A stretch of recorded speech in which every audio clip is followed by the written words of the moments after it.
Lymph node test এটা আমি কৰোঁ মানে ডিঙিৰ ওচৰত এনেকৈ আমি লাৰি চাওঁ যদি হাৰ্ড হৈ যায় তেতিয়া আমি গম পাম ই কেঞ্চাৰৰ ফালে পেচেণ্টটো গৈ আছে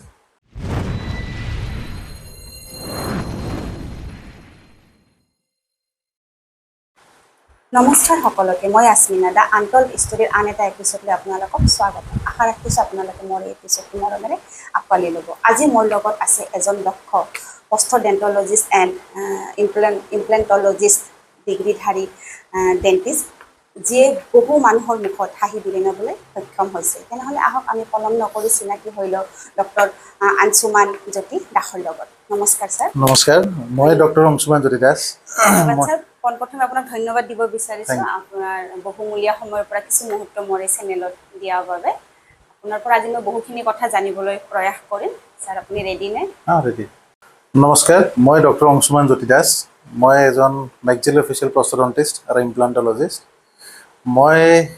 এটা ডেণ্টেল বিশেষজ্ঞ হয় আৰু মই যিহেতু গোৱালপাৰাৰ নিবাসী তো গোৱালপাৰাৰ মানুহক যাতে মই নতুন এডভান্স ট্ৰিটমেণ্ট দিব পাৰোঁ সেই তাৰে ওপৰতে মই কাম কৰি আছোঁ যাতে মানুহবোৰে ডেণ্টেলৰ প্ৰতি ভাল ভাল ট্ৰিটমেণ্ট পায় খুব কম খৰচতে এইটোৱে মোৰ চেষ্টা এটা সেইকাৰণে আজি আমি একলগ হৈছোঁ ছাৰ বহুখিনি নজনা কথা আমি জানিবলৈ চেষ্টা কৰিম ছাৰ তো ছাৰ মোৰ প্ৰথমটো পৰিচয় আপুনিতো নিজৰ পৰিচয় দিয়ে দিল ছাৰ তো মোৰ প্ৰথমটো কুৱেশ্যন আপোনালৈ হৈছে দাঁতৰ যত্ন লোৱাটো ছাৰ কিমান গুৰুত্বপূৰ্ণ মানে আমি কি মানুহখিনিয়ে কি কৰোঁ কি দাঁতৰ যত্নটো এনে কম লওঁ তো দাঁতৰ যত্নটো সেইকাৰণে ইম্পৰ্টেণ্ট কাৰণ দাঁতখনে হৈছে আমাৰ দুৱাৰদলিৰ নিচিনা যিকোনো বস্তু আমি খাওঁ মুখেৰে আৰম্ভ হয় তাৰপিছত গোটেই আমাৰ বডি পাৰ্টছত যায়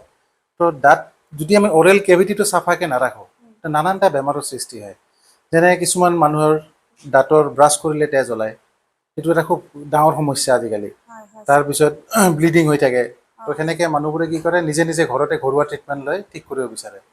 বাট তাৰ পৰাই যে কিমান আগত ডাঙৰ ডাঙৰ বেমাৰ হ'ব পাৰে সেইখিনি মানুহে নাজানে চ' মই সেইকাৰণে ভাবোঁ তো ছাপ'জ সৰু অলপ বেমাৰতে মানুহ ডেণ্টিষ্টৰ ওচৰত ভিজিট কৰিব লাগে যদি অৰেল কেভিটিত কিবা এনেকুৱা অনুভৱ হয় তো যেনে ছাপ'জ দাঁতৰ বিষ হয় বিষ হোৱাৰ লগে লগে মানুহে কি কৰে এটা পেৰাচিটামল বা এণ্টিবায়'টিক এটা খাই দিয়ে কিন্তু সেইটোৱে নহয় কি বিষ হৈ আছে কিহৰ কাৰণে হৈ আছে সেইটো আমি জানি ল'ব লাগে চ' যেতিয়া ডেণ্টিষ্টৰ তাতে যাওঁ আমাৰ দাঁতৰ 3টা লেয়াৰ থাকে এটা হ'ল ইনামেল ডেণ্টিন আৰু পাল্প প্ৰথম যেতিয়া লেয়াৰত আমাৰ যেনেকৈ নৰ্মেল ঘৰুৱা ভাষাত পোকে ধৰা বুলি কয় মোক দাঁতটো পোকে খাইছে তো সেই বস্তুটোত ইনিচিয়েল যদি ইনামেল লেয়াৰলৈকে থাকে তো সেইখিনিত আমি ফিলিং কৰি দিব লাগে গৈ পেলাই ভালকৈ জেগাখিনি চাফা কৰি আমি দাঁতৰ কালাৰলৈ এটা মেটেৰিয়েল পাই সেনেকৈ আমি এইটো ফিলিং কৰি দিওঁ যাক ৰেষ্ট'ৰেশ্যন বুলি কওঁ আমি ছেকেণ্ড ষ্টেজ ছেকেণ্ড লেয়াৰতো যদি যেতিয়া ছাপ'জ যায় ছেকেণ্ড লেয়াৰতো ফিলিং কৰা হয় বাট যেতিয়া 3 নম্বৰ লেয়াৰলৈকে আগবাঢ়িব তেতিয়া বিষ সাংঘাতিক হয় তেতিয়া কিন্তু ফিলিঙত নহয় তেতিয়া আপুনি ৰুট কেনাল ট্ৰিটমেণ্ট কৰিব লাগে যাক RCT বুলি কয় তো সেইকাৰণে দাঁতৰ চব বস্তু মানে আমি যি বস্তু চবাওঁ আমাৰ চবোৱাৰ পৰা হওক কথা কোৱা হওক চব কিন্তু আমাৰ দাঁতেই সহায় কৰে চ' মই কি ভাবোঁ আমাৰ যিহেতু 32টা দাঁত মানুহে সেইখিনিক ভালকৈ হেল্ডি হিচাপে ৰখাটো খুব ইম্পৰ্টেণ্ট এটা এটা দাঁত বহুত মূল্যৱান তো সেই বস্তুটো আমি এতিয়া পাব্লিকক লাহে লাহে এৱেৰ কৰি আছোঁ বস্তুখিনি মানুহখিনি অকণমান ভয় আছে নেকি ছাৰ ডেণ্টিষ্টৰ ওচৰত যোৱাটোলৈ ডেণ্টিষ্টৰ ওচৰত যোৱাটো একো ভয় নাই এইটো মানে কিয় ভয় হৈ গৈছে কি আগতে যেনেকৈ সৰু বাচ্চাবোৰক কয় কি ডাক্তৰৰ ওচৰত লৈ যাম বেছি উৎপাত কৰিলে ট্ৰক্সাইড দিম সেনেকুৱা এটা মানুহৰ মনত আহি গৈছে কি নাই মই ডাক্তৰৰ তাতে লৈ যাব কিজানি মোৰ দাঁতটো উঠাই দিয়ে মই উৎপাত কৰিলে সেনেকুৱা এটা সৰুৰ পৰা আমাৰ এটা অনুভৱ আছে সেইটো চলি আহি আছে তো এতিয়া লাহে লাহে মানুহবোৰৰ এতিয়া চব এৱেৰে হৈ আছে কি কেনেকৈ অৰেল কেভিটিটো ভাল ৰাখিব লাগে স্মাইলৰ ওপৰত মানুহে কাম কৰি আছে আজিকালি ধুনীয়া স্মাইল হ'ব লাগে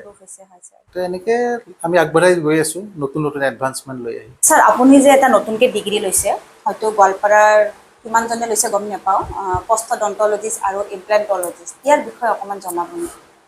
প্ৰস্থ'ডন্টিষ্টটো আৰু ইমপ্লাণ্টলজিষ্ট এইটোত মই মাষ্টাৰ্ছ কৰিলোঁ লক্ষ্ণৌৰ পৰা এই স্পেচিয়েলিটি এইটো কি ছাপ'জ কাৰোবাৰ দাঁত নাই তো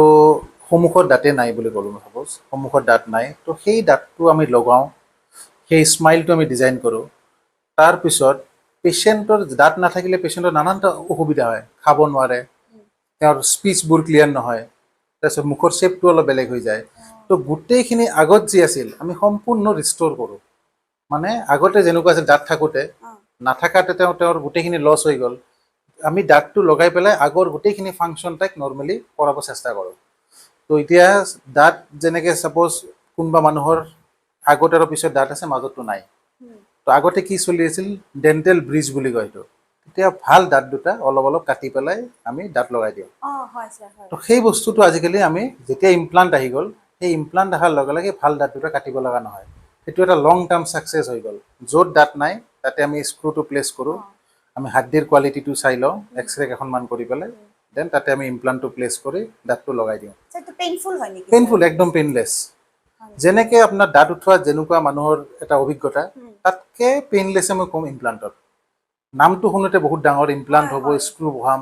কিন্তু একো নহয় লেটেষ্ট ট্ৰিটমেণ্ট লাইফ সেইটো কোনো বস্তুটো এনেকৈ লাইফ টাইমটো আমি গেৰাণ্টি দিব নোৱাৰোঁ বাট এইটো এটা লং টাৰ্ম প্ৰচেছ মানে এটলিষ্ট বহুত বছৰ চলিব সেইটো একো প্ৰব্লেম নোহোৱাকৈ তো সেইটো এটা খুব ডাঙৰ বস্তু ভাল দাঁত নাকাটি পেলাই আজিকালি ইমপ্লাণ্ট কৰাটো মই ভাবোঁ কি তো সেইকাৰণে ভাল দাঁতটো আমি কিয় কাটো যদি আমাৰ অপশ্যন আছে ট্ৰিটমেণ্ট তো সেইকাৰণে ইমপ্লাণ্টটোত আজিকালি ফ'কাছ কৰি আছোঁ চবেই স্যাৰ গোৱালপাৰাত এই ডিগ্ৰীটো অকল আপোনাৰে নে আৰু কাৰোবাৰ এতিয়ালৈকেতো মোৰে আছে খুব জানামতে স্যাৰ আমি কৰা সাধাৰণ ভুলবোৰ কি দাঁতৰ ক্ষেত্ৰত ভুলবোৰ প্ৰথম কৰোঁ মই ক'ব বিচাৰোঁ ব্ৰাছিং মানুহে সদায় 2 টাইম ব্ৰাছ কৰিবই লাগে মানে চবতছে ইম্পৰ্টেণ্ট ৰাতি শোৱাৰ আগত নাইট ব্ৰাছিংটো মানে ৰাতি ব্ৰাছ কৰাটো খুব দৰকাৰী তো গোটেই দিনটো আমি যি খোৱা লোৱা কৰিলোঁ কৰাৰ পিছত ৰাতি শোৱাৰ আগত আমি একবাৰ ব্ৰাছটো কৰি শুবই লাগে আৰু ৰাতিপুৱা তো ব্ৰাছিং 2 টাইম কৰিলে মানে আৰু প্ৰপাৰ টেকনিকত কৰিব লাগে যাতে আমাৰ গোটেইখিনি ছাৰ্ফেচ ভালকৈ ধুনীয়াকৈ চাফা হয় তো কি হয় আমি এনেই জোৰকৈ কৰি থ'লে নহ'ব কিন্তু প্ৰপাৰ টেকনিক আছে সেই টেকনিকৰ মতে যদি আমি কৰোঁ তেতিয়া দাঁতকেইটাও সদায় ভালে থাকিব আৰু তাৰ লগতে ছেকেণ্ডটো হৈছে ফ্লছিং দাঁত সদায় চাফা কৰিলে নহ'ল কিবা ব্ৰাছ কৰিলে চাফা হৈ গ'ল কিন্তু ফ্লছিং মানে কি দুটা দাঁতৰ মাজত গেপবোৰ তো ডেণ্টেল ফ্লছ বোলা এটা পায় বস্তু ডেণ্টেল ফ্লছিঙেৰে দুটা দাঁতৰ মাজৰ গেপখিনি আমি ক্লিন কৰিব পাৰোঁ তো য'ত আমাৰ ব্ৰাছবোৰ যাব নোৱাৰে সেইখিনি আমি ফ্লছিং কৰোঁ দেন আমি মাউথ ৱাছটো ইম্পৰ্টেণ্ট কিন্তু মাউথ ৱাছটো একদম আমি সেইটো ভাবিব নালাগিব কি মই ডেইলি চিৰজীৱন মাউথ ৱাছ কৰিম এটলিষ্ট এটা মিনিমাম পিৰিয়ডৰ কাৰণে আমি দিওঁ সেই যি ছাপ'জ তেওঁৰ প্ৰব্লেম হৈ আছে তেওঁৰ গামছৰ প্ৰব্লেম হওক চেঞ্চিটিভিটি হওক সেই চেঞ্চিটিভিটিৰ কাৰণে আমি চেঞ্চিটিভিটিৰ মাউথ ৱাছ দিম গামছৰ প্ৰব্লেম গামছৰ মাউথ ৱাছটো দিম আৰু এইটো এটা কম পিৰিয়ডৰ কাৰণে যেতিয়ালৈকে বেমাৰখিনি আছে কৰিব তাৰপিছত আৰু ডেইলি চিৰজীৱন মাউথ ৱাছ কৰিব নালাগে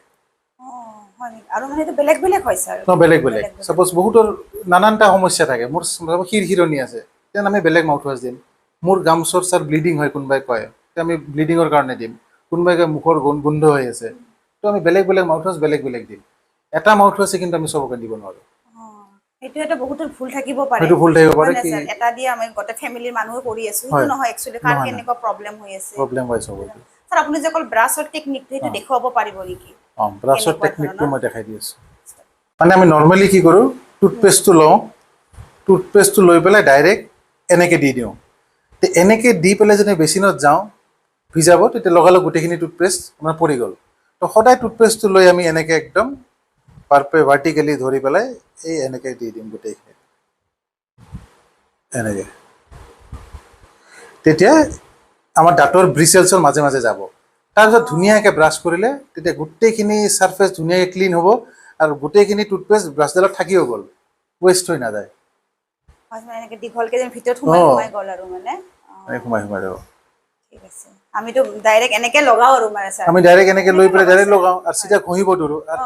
দাঁত বস্তুটোত এবাৰ ঘঁহি চাফা কৰাৰ পিছত বাৰে বাৰে ঘঁহি থাকিলে কিছুমানে ভাবে যে বিৰাট চিকচিকনি হ'ব সেইটো মিছা কথা যদি বেছি জোৰকৈ আমি মানে ব্ৰাছ কৰি থাকোঁ তেতিয়া সেই ছাৰ্ফেচটো ক্ষয় যায় ক্ষয় যোৱাৰ পিছত কেতিয়াবা শিৰশিৰণি এটা অনুভৱ হয় চেঞ্চিটিভ হৈ যায় তো এবাৰ ব্ৰাছ কৰা মানে হৈ গ'ল আৰু বাৰে বাৰে ঘঁহি থাকিলে চিকচিকনি হোৱা এইবিলাক একদম মানে ভুল ধাৰণা স্যাৰ স্মকিং বা টাবাকো এইটো কেনেধৰণৰ প্ৰভাৱ পেলায় আমাৰ দাঁতৰ ওপৰত স্মকিং আৰু টবাকো মানে দাঁতৰ ইম্পেক্টটো বহুত বেছি পৰে সেইকাৰণে মই কওঁ স্মকিং কৰিলে এটা আপোনাৰ ফাৰ্ষ্ট অফ অল দাঁতৰ ওপৰত বা গামছৰ ওপৰত ডাইৰেক্টলি ইফেক্ট কৰে আৰু ব্লাড ছাপ্লাইটো কমি যায় জেগাখিনিত আৰু দাঁতৰ এটা ষ্টেইনিং আৰম্ভ হয়, যোনটো আমি স্মক কৰাৰ লগে লগে দাঁতত দাগ পৰিব আৰম্ভ কৰে। স্মকিংতো দাগ পৰে দাগ স্যাৰ। পৰে, সেইটো এটা স্মকিঙৰ দাগ সেইকাৰণে পৰে কাৰণ নিকটিনত ইফেক্ট এটা থাকে, তাৰ কাৰণে স্মকিঙতো কিন্তু ষ্টেইনছ আহে। আৰু ছেম কথা টবেকো বা পাণ মছলা গুটকা আজিকালি সাংঘাতিক এটা ইউজ হৈ আছে। তো সেইটোৰ কাৰণে দাঁতৰ দাগটো চবেই দেখাই পায়, তাৰ লগতে দাঁতৰ মাৰিবোৰ ক্ষয় যায়, গামবোৰ ৰিচেশ্যন বুলি কয়, ৰিচেশ্যন হয়। দেন লাহে লাহে দাঁতবোৰ এনেকুৱা ধৰণে ক্ষয় যায় কি মানুহটো এটা সময়ৰ পিছত ঠাণ্ডা পানী বা একো খাব নোৱাৰা হৈ যায়, মানে ইমান খহনি খাই খাই গোটেই ছাৰ্ফেচটো ক্ষয় যায়। চ' সেইকাৰণে মই কওঁ স্মকিং আৰু টবাকো ইউজটো গভৰ্ণমেণ্টে বেন কৰিব খুবেই দৰকাৰ, দৰকাৰ হৈছে। নহ'লে এইটো এটা সাংঘাতিক লছ। মানে এইবিলাকৰ ফলত মাউথৰ ওপৰত মানে মাউথ কেঞ্চাৰ বুলি যোনটো কয়, এইবিলাকো এটা কিবা ৰিজন হ'ব পাৰে নে স্যাৰ? হয় হয়, স্মকিং আৰু টবেকোৰ ওপৰতো কেঞ্চাৰৰ সাংঘাতিক পেচেণ্ট আজিকালি। আৰু অৰেল কেঞ্চাৰটো আজিকালি চব জাগাই জাগাই অৰেল কেঞ্চাৰটো বহুত বেছি বাঢ়ি গৈ আছে। কাৰণ কি গুটকাৰ পৰিমাণ আজিকালি কম বয়সৰ পৰা আৰম্ভ হৈ গৈছে। ৰাতি ৰাতি বহুত পেচেণ্ট এনেকুৱা আছে কি গুটকাবোৰ মুখত লৈ পেলাই শুৱেও, সেনেকুৱা মই কমপ্লেইন পাইছোঁ, যাৰ ফলত গোটেই জেগাটো ঘাঁহ হোৱাৰ নিচিনা হৈ যায়। আৰু এনেকুৱা এটা ষ্টেজত আহে য'ত মানে এইটো আমাৰ হাতত একো ট্ৰিটমেণ্টটো নাথাকে, নালাগে। তো সেই ক্ষেত্ৰত আমি যেনিবা গোৱালপাৰা অঞ্চলত আমি কেছবোৰ ৰেফাৰ কৰিব লাগে হায়াৰ চেণ্টাৰত, কি অলৰেডিটো কেঞ্চাৰত ফৰ্ম হ'ব ধৰিছেই। তো সেইকাৰণে মই পেৰেণ্টছবোৰকো কওঁ কি এটলিষ্ট গুটকা স্মকিং এইবোৰ আগতে বাধা দিয়াটো ভাল, এইটো ইউজ কৰাটো একদম মই পক্ষপাতি নহয়। আৰু গভৰ্ণমেণ্টকো মই সেইটোৱে অনুৰোধ কৰোঁ কি স্মকিং আৰু টবেকোৰ একদম কমাই দিব লাগে। ইউথখিনি বেছি ইউজ কৰি আছে ন বহুত স্যাৰ? বেছি, বহুত বেছি। ইউথৰ ওপৰত এইটো কি হৈ আছে, হেম্পাৰ হৈ আছে? ইউথৰো বহুত হেম্পাৰ হৈ আছে, সৰু সৰু ল'ৰাবোৰ আজিকালি কেঞ্চাৰৰ পিনে গোটেই আগবাঢ়ি গৈ আছে। আৰু এতিয়া কেঞ্চাৰটো এনেকুৱা এটা ডিজিজ য'ত সেনেকৈ ট্ৰিটমেণ্ট কৰিলেও মানে ছাকচেছ ৰেটটো নাই, নাই নাই নাই, ছাকচেছটো নহয়, একদম নাই।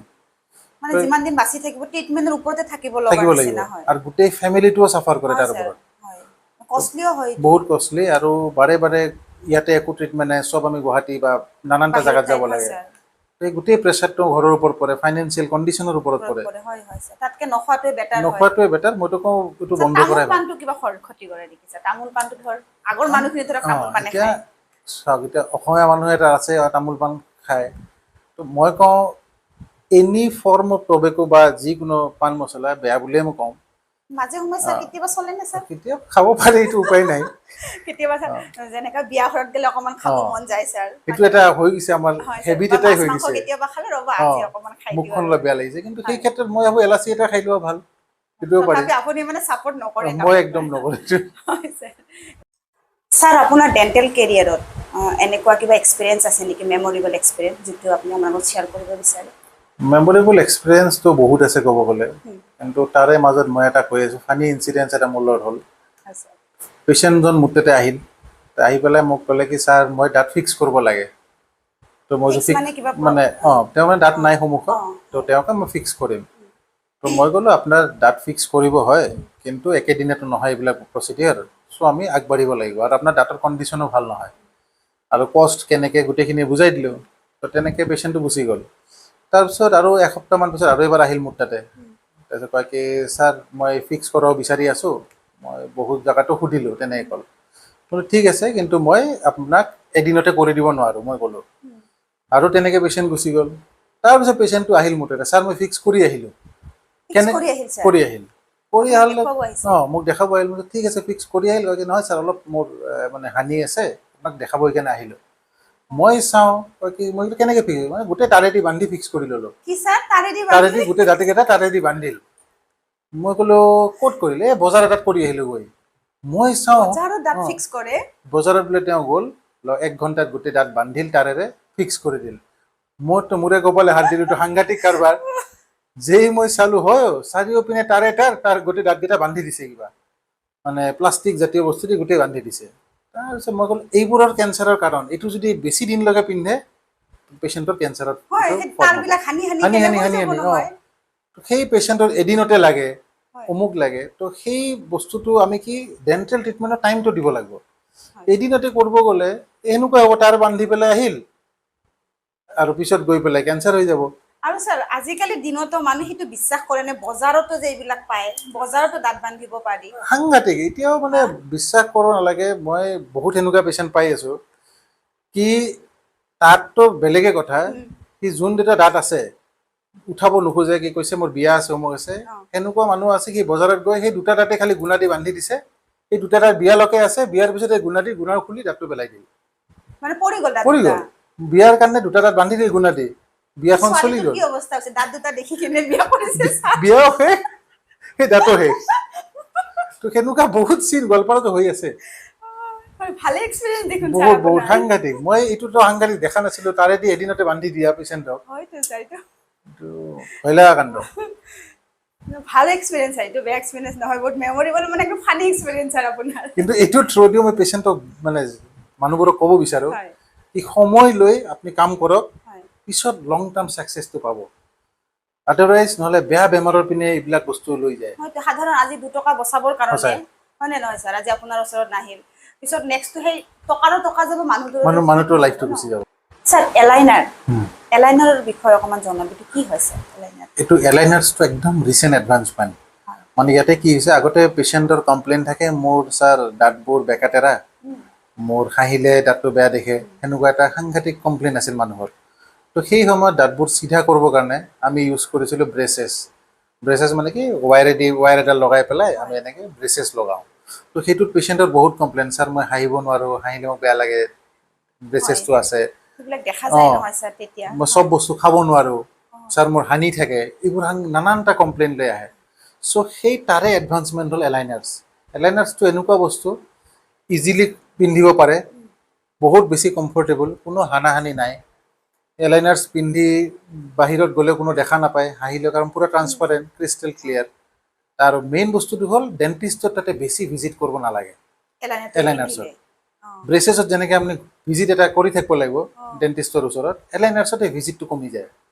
খনে ভিজিট কৰিব নালাগে চ' মই ভাবোঁ এলাইনাৰ্ছটো মষ্ট কমফৰ্টেবল মানুহৰ ইজি হয় পিন্ধাত আৰু একদম ইজি হেণ্ডেল কৰিব ইজি খাব পাৰে দেখাত ভাল আৰু ইয়াতকেতো ইজি বস্তু মানুহক পালে কোনে ব্ৰেচেছৰ ফালে এতিয়া আগবাঢ়িব হয় সেইটো আৰু এইটো চাগে স্যাৰ কষ্ট চাগে কম কষ্ট অকণমান বেছি হয় আৰু এলাইনাৰ্ছৰ কাৰণে এটা আমাৰ ৱেল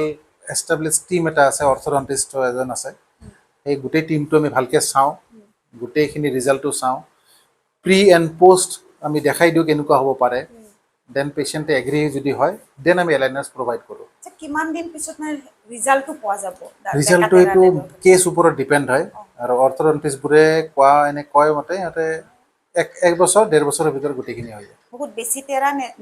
নৰ্মেল টেৰাবোৰ এবছৰ মান লাগিবই খোৱাৰ সময়ত খুলি থ'ব লাগে খোৱাৰ সময়ত সিহঁতে খুলিব দিয়ে আৰু গোটেই ইনষ্ট্ৰাকশ্যনছবোৰ আমি দি দিম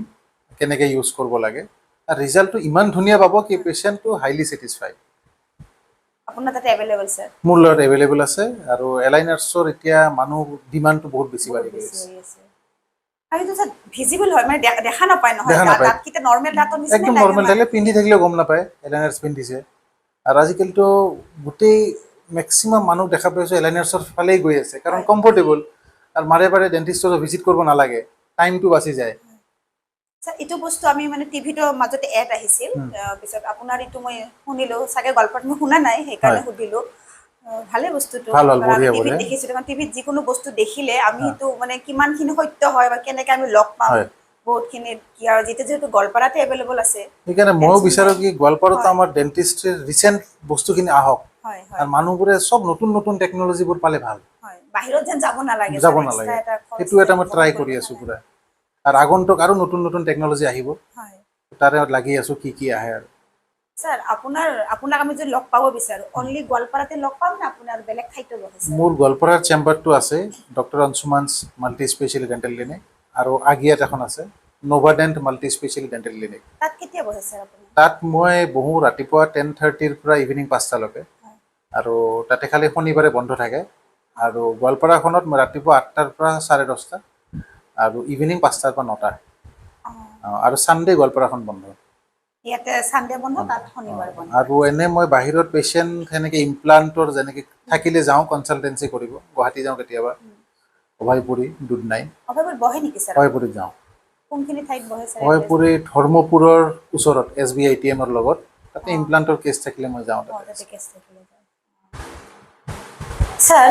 অৰেল কেঞ্চাৰৰ প্ৰাথমিক লক্ষণসমূহ কেনেধৰণৰ এতিয়া অৰেল কেঞ্চাৰৰ লক্ষণবোৰটো নানানটা তাৰে মাজত পেচেণ্টৰ আমি প্ৰথম দেখা পাওঁ ছাপ'জ পেচেণ্টৰ হিষ্ট্ৰী এটা আছে সি বহুত টবেকো খায় বা গুটখা সাংঘাতিক সেৱন কৰে তো সেনেকুৱা ক্ষেত্ৰত আমি যোনখিনি জেগাত অৰেল কেঞ্চাৰৰ লক্ষণবোৰ আমি দেখা পাওঁ সেই এৰিয়াটো অলপ হোৱাইটিছ ধৰণৰ বগা ধৰণৰ বগা ঘাঁহৰ নিচিনা হ'ব আৰু সেই ঘাঁহটো মিনিমাম 1 মাহৰ বা 20 দিন বা 1 মাহৰ ওপৰত যদি থাকে আৰু লাহে লাহে যদি তাতে পেইনো নোহোৱা হয় বাট ঘাঁহটো থাকি গ'ল তো সেইটো এটা লক্ষণ অৰেল কেঞ্চাৰৰ মেক্সিমাম গালৰ এৰিয়াতখিনিত আমি বেছি দেখা পাওঁ কিন্তু কাৰণ পেচেণ্টবোৰে কি কৰে গুটকা চুটকা সিফালে চবাই আৰু সিফালে ৰাখি থৈ দিয়ে বা যেনেকৈ চাধাও হ'ল জেগাটো এটা জেগাতে বহুত দিনৰ পৰা ৰাখি থাকে তেতিয়া জেগাটো ঢাকি যোৱাৰ নিচিনা হয় প্ৰপাৰ ব্লাড ছাপ্লাই নাপায় বগা হৈ যোৱাৰ নিচিনা হয় আৰু সেই এৰিয়াটোতে যদি বহু বছৰ বহু মাহ ধৰি ৰাখি থাকে সেইটো কেঞ্চাৰত উপনীত হ'ব তো প্ৰথম লক্ষণটো হ'ব বগা ধৰণৰ এটা হ'ব চামনিৰ নিচিনা প্ৰথমতে যদি সি ট্ৰিটমেণ্টটো লৈ লয় তেতিয়া বহুত ভাল যদি দেৰি কৰে সেইটো লাহে লাহে বাঢ়ি যে গৈ ঘাঁহটো নুশুকায় তো সেইটোৱে হ'ল কেঞ্চাৰৰ লক্ষণ আৰু স্পাইচি বস্তু খাব নোৱাৰিব জ্বলা চলা খালে সাংঘাতিক ধৰিব অঁ আৰু আমি এটা কয় লিম্ফ নোড টেষ্ট এটা আমি কৰোঁ মানে ডিঙিৰ ওচৰত এনেকৈ আমি লাৰি চাওঁ যদি হাৰ্ড হৈ যায় তেতিয়া আমি গম পাম এই কেঞ্চাৰৰ ফালে পেচেণ্টটো গৈ আছে তো কেঞ্চাৰৰ আগতো আমি বায়পচিও কৰিব লাগে নানানটা টেষ্ট আছে সেইখিনি কৰি লৈ সেইখিনি গোৱালপাৰাত এভেইলেবল হয় বায়পচি এইবিলাক তো গোটেইখিনি চাই পেলাই আমি কেঞ্চাৰ যদি ডিটেক্ট হয় তেতিয়া আমি কেছটো বাহিৰত পঠাব লগা হয় আৰু কেতিয়াবা পেচেণ্টৰ কমপ্লেইণ্ট হয় ছাপ'জ বহুত বেছি গুটকা খাই থকাৰ ফলত কি হয় পেচেণ্টৰ মুখখন বেছি খুলিব নোৱাৰে যাক আমি একদম কম মুখখন খোলে সেইটো OSMF বুলি কওঁ সেইটো OSMৰ গ্ৰেডিঙৰ অনুযায়ী আমি চাওঁ ষ্টেজবোৰ OSMF হোৱাৰ লগে লগে গালখন গোটেই টাইট হোৱাৰ নিচিনা হয় ভিতৰৰ এৰিয়াটো বগা বগা চামনি দাগৰ নিচিনা পৰে আৰু ৰঙা ধৰণৰো হয় সেইটো OSMF সেইটো আৰু প্ৰথম লক্ষণ কেঞ্চাৰৰ সেইটো ফাইব্ৰচিছ হৈ যায় জেগাটো তেতিয়া মুখখন লাহে লাহে কম খোলা হৈ যায় আৰু সেইটো মেক্সিমাম পেচেণ্ট আমি গোৱালপাৰাত পাই আছোঁ বৰ্তমান OSMF সাংঘাতিক গুটকা খাই মুখৰ চাইজটো কম হৈ যায় ভাত সোমাব নোৱাৰে ছাৰ মই মুখখন খুলিব নোৱাৰা হৈ গ'লোঁ কি ধৰণৰ হৈছে মানে চামৰাবিলাকে কচি মানে এক্সেচিভ টবেকো লোৱাৰ পিছত বা চবাই থকাৰ পিছত তাতে ৰাখি থয় এৰিয়াটো ব্লাড ফ্ল'টো কমি যায় তাৰপিছত চামৰাটো একদম ৰাবাৰৰ নিচিনা টাইট হৈ যায় ফাইবাৰ হৈ যায় তো সেইটো OSMF বুলি কয় অৰেল চাব মিউকাছ ফাইব্ৰচিছ সেইটো মানে কেঞ্চাৰৰে লক্ষণ এইটো তেতিয়া মানুহে সেইকাৰণে গুটকাটো কমাই দিব লাগে কিন্তু বহুতে কি কৰে কেয়াৰ নকৰে বস্তুটো ঠিক তেনেদৰে বহুতৰ পিছফালৰ দাঁত ঘঁহনি খাই থাকে ঘঁহনি খাই বগা ধৰণৰ হৈ যায় তো পেচেণ্ট আজি ঠিকে আছে অলপ মলম লগাই দিওঁ কালি মোৰ ঠিক হৈ যাব বাট সেইটো নহয় মলম লগাল ঠিক হ'ল বাট আকৌতো ঘঁহনি খাব তো সেইকাৰণে ডেণ্টিষ্টৰ ওচৰত ভিজিট কৰি পেলাই যোনখিনি জেগা জুং হৈ আছে ঘঁহনি খাই থাকে এইখিনি আৰামছে আমি মানে বাৰ এটা আছে বাৰেদি আমি গোল কৰি দি দিওঁ তেতিয়া ঘঁহনিও নাখায় পেচেণ্টটো আৰাম পায় আৰু তাৰ বস্তুখিনি ঠিক হৈ যায় স্যাৰ ডেণ্টেল ট্ৰিটমেণ্টবোৰ বহুত ব্যয়বহুল হয় নেকি স্যাৰ ডেণ্টেল ট্ৰিটমেণ্টবোৰ কষ্টলি মানে কি সেইটো প্ৰচেছ অনুযায়ী ডিপেণ্ড কৰে এতিয়া কাৰ কেনেকুৱা কি ট্ৰিটমেণ্ট সেনেকৈ আমি প্ৰাইচবোৰ ভেৰি কৰে আৰু আমাৰ এছ'চিয়েশ্যন এটাও আছে এছ'চিয়েশ্যনৰ পৰা আমাৰ কথা বতৰা হয় কেনেকৈ কি প্ৰাইচ লিষ্ট কেনেকুৱা কি হয় আৰু মেইন কথা কি আমি বহুত চেষ্টা কৰোঁ কি মানুহক কমতে কৰি দিবৰ কাৰণে কাৰণ চবৰে ফাইনেন্সিয়েল কণ্ডিশ্যন ইমানো ভাল নাথাকে আৰু মই সদায় চেষ্টা কৰোঁ কি মানে কমতে মানে যেনেকৈ পাৰোঁ এটা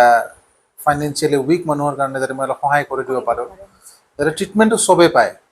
সেইটো খুব নেচেচাৰী কাৰণ বহুতে আশা কৰি আহে ডাক্তৰৰ ওচৰত ভাল হ'ম বুলি আহে চ' আমিও চেষ্টা কৰোঁ কি পেচেণ্টটো যাতে ভাল কৰি পঠিয়াব পাৰোঁ অলপ কমতে সেইটো আমাৰো প্ৰচেষ্টা আৰু যিহেতু নতুন নতুন ট্ৰিটমেণ্ট নতুন নতুন এডভান্সমেণ্টো আমি আনি আছোঁ অলপ কষ্টলি কাৰণে হয়ো বস্তুবোৰ আজিৰ এই সুন্দৰ মুহূৰ্তত আমাৰ সৈতে কুৱেশ্যন এনচাৰবোৰ ভাগ বতৰা কৰাৰ বাবে ছাৰক মই আন্তৰিক ধন্যবাদ জ্ঞাপন কৰিছোঁ আৰু মোৰ এটা কি ভাল লাগিছে কি গোৱালপাৰাত এটা নতুন কনচেপ্ট লৈ আহিছে আনটোল্ড ষ্টৰী যোনটো ইউটিউবতো আপোনালোকে পাব আৰু ফেচবুকত আশ্মিনা বেগম বুলি আছে নতুন কনচেপ্ট মানে য়ং জেনেৰেশ্যনৰ কাৰণে এটা সাংঘাতিক প্লেটফৰ্ম ক'ব গ'লে আৰু মানুহে আজিকালি এই বস্তুটো খুব ভাল পায় পডকাষ্ট আৰু যোনটো গোৱালপাৰাত একদম নতুন মই পালোঁ তো আমি আগতে ইউটিউববোৰত চাওঁ পডকাষ্টসমূহ মই ভাবোঁ এই প্লেটফৰ্মটো যোনটো আশ্মিনে লৈছে তো আফটাৰ 2-3 ইয়াৰ্ছ এটা গ্ৰেণ্ড ছাকচেছ তাই পাব আৰু এইটো নতুন এটা জাৰ্নি, তো আমিও চবে হেল্প কৰিম আৰু চবে আশা কৰোঁ কি চবে ছাকচেছ হওক লাইফত, সেইটো মই বিচাৰোঁ। ছাৰে ইমান ধুনীয়াকৈ কমপ্লিমেণ্ট দিয়াৰ কাৰণে থেংক ইউ। আৰু আশা কৰিছোঁ আপোনালোকৰ ওচৰতো মই সঠিক প্ৰশ্ন দাঙি ধৰিবলৈ সক্ষম হৈছোঁ। আৰু মোৰ দৰ্শক আৰু শ্ৰোতাসকলকো মোৰ মৰম আৰু ধন্যবাদ। আৰু নেক্সট আমি লগ পাম আৰু নতুন অতিথি আৰু নতুন বিষয় লৈ। আপোনালোকে নিশ্চয় মোক ছাপোৰ্ট কৰিব। চ' আজিলৈ এৰিছোঁ। নমস্কাৰ। জয় আই অসম।